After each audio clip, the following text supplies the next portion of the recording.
Everybody get your fucking hands up.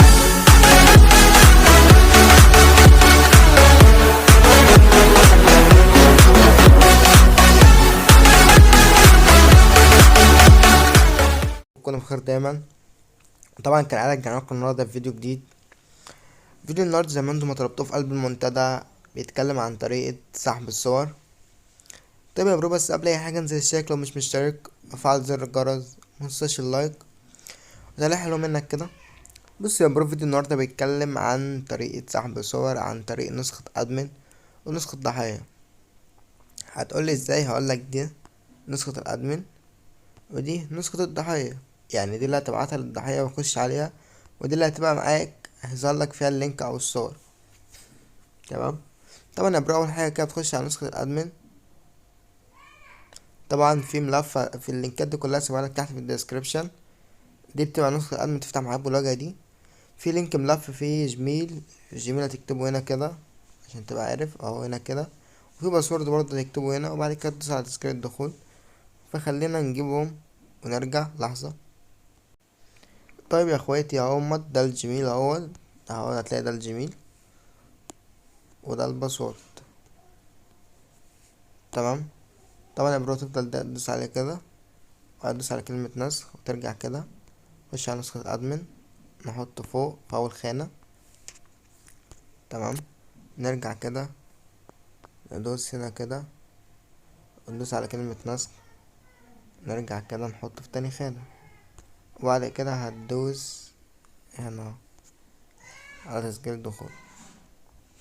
هتدوس على تسجيل الدخول هيفتح معاك بالواجهة دي. طبعا بص يا برو، ده كده لينك واحد كنت انا بعت نسخة الادمن نسخة الضحية. الوقت اللي بيسجل فيه اهوت، وده التاريخ، ده التاريخ وده الوقت. تمام. طبعا نرجع الاول اشرح نسخة الضحية. نرجع كده. دي يا اخويا نسخة الضحية بتبعتها للضحية، فبالتالي بيظهر له بالواجهة دي. فهو اول ما بيخش عليها بيتك على كلمة سماح. طبعا كنا هيكتب هنا بيقول له اكتب رمز الدولة، فهو كل جروء هيكتب مثلا رمز الدولة، ولكن مثلا زي ما يكتبه 20 مثلا، اي حاجة بقى. يكتب هنا مثلا الرقم ويدوس سحب الصور. انت كده اللينك كده الصور بتاعته معاك هنا. بتطلع انت كده بتخش على برنامج كده، برنامج الادمن، فبيظهر لك كده الواجهة دي كده.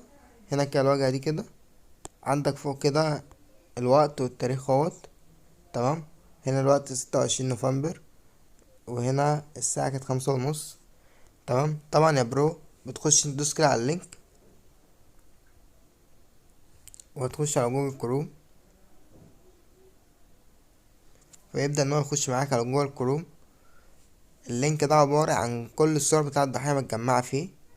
فانت بص زي ما انت بتشوف اهوت.